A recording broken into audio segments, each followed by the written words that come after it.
दोस्तों, सद्दाम हुसैन की ज़िंदगी की कहानी एक ऐसे बच्चे से शुरू होती है जो गुर्बत, मुश्किलात और अदम तहफ़्फ़ुज़ के साए में बड़ा हुआ और फिर एक ऐसा आमर बना जिसके नाम से पूरी दुनिया कांपने लगी।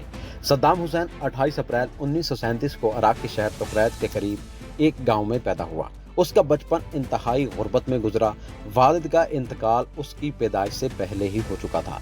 माँ ने दूसरी शादी कर ली और सद्दाम को उसके मामू ने पाला। बचपन में सद्दाम को तालीम हासिल करने के लिए सख्त मेहनत करना पड़ी। उसने बचपन में ही ख्वाब देख लिया था कि वो एक दिन बड़ा लीडर बनेगा। सद्दाम ने बगदाद यूनिवर्सिटी में कानून की तालीम हासिल करने की कोशिश की, लेकिन वो अपनी पढ़ाई मुकम्मल ना कर सका क्योंकि वो सियासी सरगर्मियों में मसरूफ़ हो गया। 1950 की दिहाई में उसने बास पार्टी में शमूलियत अख्तियार की। ये पार्टी अरब कौम परस्ती, सोशलिस्ट नज़रियात और इराक की खुद मुख्तारी की। वहाँ उसने सियासी पनाह हासिल की और काहिरा यूनिवर्सिटी में तालीम जारी रखी। 1963 में जब इराक में बास पार्टी ने हुकूमत पर कब्जा किया तो सद्दाम वापस आया, लेकिन जल्द ही फौजी बगावत के नतीजे बास पार्टी की हुकूमत ख़त्म हो गई और सद्दाम को जेल जाना पड़ा। 1968 में बास पार्टी ने दोबारा ताकत हासिल की और जनरल अहमद हसन अल बकर सदर बने।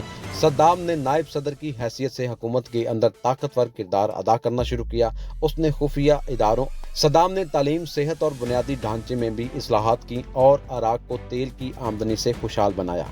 1979 में जब सदर अल बकर ने इस्तीफा दिया तो सद्दाम हुसैन इराक का इख्तियार में आते ही उसने खुफिया कई सीनियर रहनुमाओं पर गद्दारी का इल्ज़ाम लगाकर उन्हें सरेआम फांसी दिलवा दी। यहीं से उसके जालिमाना दौर का आगाज हुआ। सद्दाम ने अपनी शख्सियत को एक ताकतवर और नाकाबिले शिकस्त लीडर के तौर पर पेश किया। उसके पोस्टर्स, मुजस्मे और तस्वीर पूरे मुल्क में नस्ब की गईं। 1980 में सद्दाम ने ईरान के साथ 8 साला खून रेज़ा जंग शुरू की जिसमें लाखों लोग मारे गए। यह जंग 1988 में बगैर किसी वाज़ेह फतह के ख़त्म हुई। इस दौरान सद्दाम पर इल्ज़ाम लगा कि इसने केमिकल हथियारों का इस्तेमाल करके हज़ारों ईरानी और कुर्द शहरियों को हलाक किया। ख़ास तौर पर 1988 का में सख्त सेंसरशिप नाफज की। मीडिया, तालीमी इदारे और मजहबी इज्तिमात पर मुकम्मल निगरानी रखी गई। 1990 में सद्दाम ने एक और बड़ा कदम उठाया जब उसने पड़ोसी मुल्क कुवैत पर हमला कर दिया। उसने कुवैत को इराक का हिस्सा करार देकर वहां फौजें दाखिल कर दी। इस इकदाम पर पूरी अमेरिका ने इत्तेहादी ममालिक के साथ मिलकर ऑपरेशन डेजर्ट स्टॉर्म के नाम से इराक पर भरपूर हमला किया। सद्दाम को कुवैत से पीछे हटना पड़ा, लेकिन इस जंग के बाद इराक पर सख्त मुआशी पाबंदियां लगा दी गईं जिनसे इराकी अवाम को सख्त मुश्किलात का सामना करना पड़ा। सद्दाम ने अपनी पोजीशन को मुस्तहकम रखने के लिए मजीद सख्तियां नाफज की। अवाम में खौफ का माहौल, खुद को सुलेमान तारीखी बादशाहों से तशबीह, फिर इराक पर हमला कर दिया। इस बार वजह यह बताई गई कि सद्दाम के पास तबाह कौन हथियार मौजूद हैं। हालांकि बाद में 7 हफ्तों बाद बगदाद पर कब्जा हो गया और सद्दाम रूपोश हो गया। महीनों की तलाश के बाद 13 दिसंबर 2003 को सद्दाम को एक ज़ेरे ज़मीन खुफिया पनाहगाह से गिरफ्तार किया गया। वो दाढ़ी में छुपा हुआ, कमजोर और बेबस नजर आया।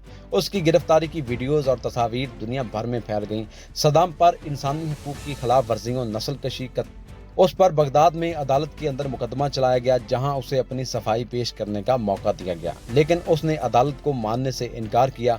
बिला आखिर 5 नवंबर 2006 को सद्दाम हुसैन को मौत की सज़ा सुनाई गई और 30 दिसंबर 2006 को उसे फांसी की सज़ा दी गई। जबकि कई अरब और मुस्लिम अफराद ने उसे एक हीरो, अमेरिका मुखालिफ और इस्लाम पसंद रहनुमा करार देकर शहीद माना। सद्दाम हुसैन की ज़िंदगी एक पेचीदा दास्तान है जिसमें गरीबी से ताकत, इस्लाहात से जुल्म, बहादुरी से बर्बरियत और आखिर शिकस्त अंजाम का सफ़र छुपा है।